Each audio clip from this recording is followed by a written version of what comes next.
You know, I've talked to a few business owners by now, a few that had way more success than myself, and some that were just getting started. But I always noticed a few aspects that were quite different between the two, so let's talk about them so we can both rise to the top. You know, one thing I'd say that I learned when it came to business is that a lot of the time it is more about not doing the wrong thing than it is about doing the right stuff perfectly. At the end of the day, those tend to be the things that really take someone out. And not lazy outreach message will, in a lot of situations, be just as good as a perfectly tailored, handmade, and researched outreach message. Because in those cases, they're looking more for effort than perfection. And that carries from the smallest little acts like just simple outreach message to multi-week or month projects that you may have with a client. The thing is with most people that I've met running a business, at least in the starter stages, just to have as much benefit of the doubt as possible when it comes to it, is that a lot of the time they are very vague on the actual mechanisms and the metrics, the ins and outs of their business, that they never really know what they're doing, where they're going, or who they're trying to go after. It doesn't really quite reach that well-oiled machine kind of stage. And the sooner that you can find clarity for yourself in these aspects, the quicker that you'll find everything going much smoother and easier for you.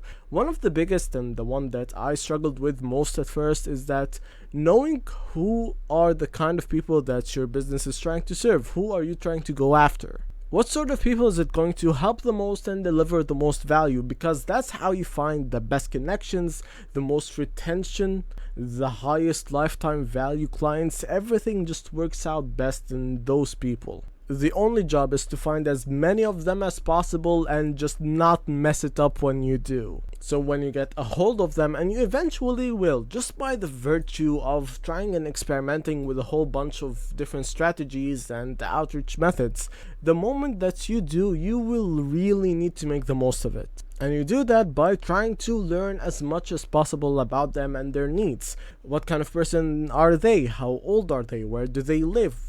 Who do they hang out with? The kind of places that they like to go. The kind of content that they like to watch, because then you tailor your content strategy towards that. How often they use a service like yours, how much they usually pay for it, and how big of a problem does it solve for them in their lives. Everything in business is downstream of the client. That is a golden monolith to go after. Okay, so now that you found them, how do you know that your value proposition is good enough? Is what you're offering even valuable to them?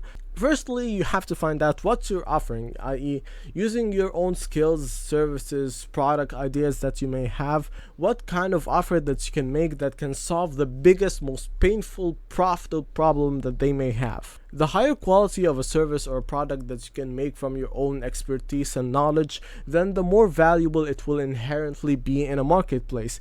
But after that point, I'd say that there are really two main ways that you can gauge the value of something from the external marketplace. The leading one is how much they're willing to pay when they're asked about a certain price point that you may have in mind. For example, if you say 50 and all of them say yes, but 200 and all of them say no, but you find a good balance of people that say yes at 100 or 150, that's probably a good price for whatever your service or product is. If it's valuable but at a price much lower than its value, then most people will say less, and if it's the opposite, then a very minority of people will say less.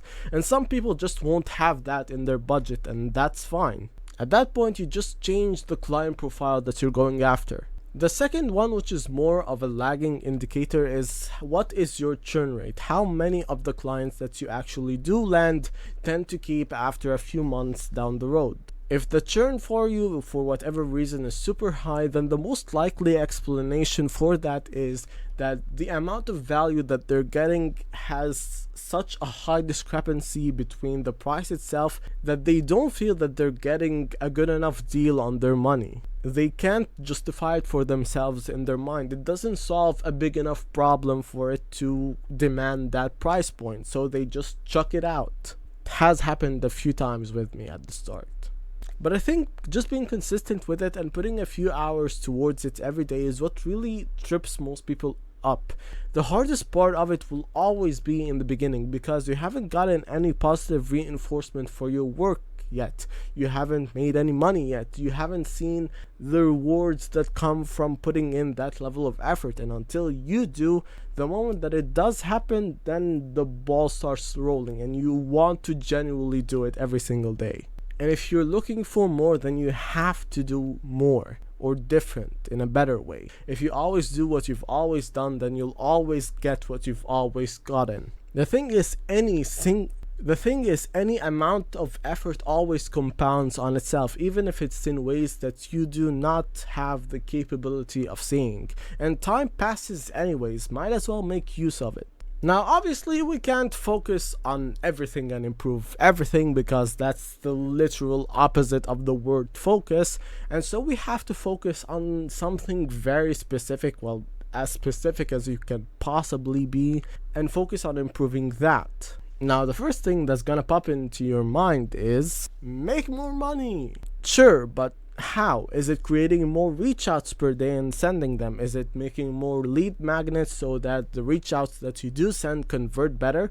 Is it reducing the churn that you already have? All of these will help make more money, but which of them are you gonna be using? What kind of mechanism are you gonna use to fulfill the make more money goal? You pick something, you experiment with an idea that you have, and you see the results of it. See what results and feedback that you get back from your experiment and use that to decide if it's the right direction or it's not. Maybe it's ineffective and you need to change or do something else to achieve that outcome. If your lead magnets aren't converting, then maybe you just need to improve their quality or try some other mechanism like sending out just more outreaches. There is really no wrong move when you don't have the knowledge for it, but the only wrong move is to not do anything. And if you have the money for it, then pay someone else that has gone where you want to be and make them drill that information and know-how into you. And with that, I hope this helped you or made you realize something along your journey. I do have a business newsletter if you're interested for this sort of thing, but in reader's form. And with that, bye.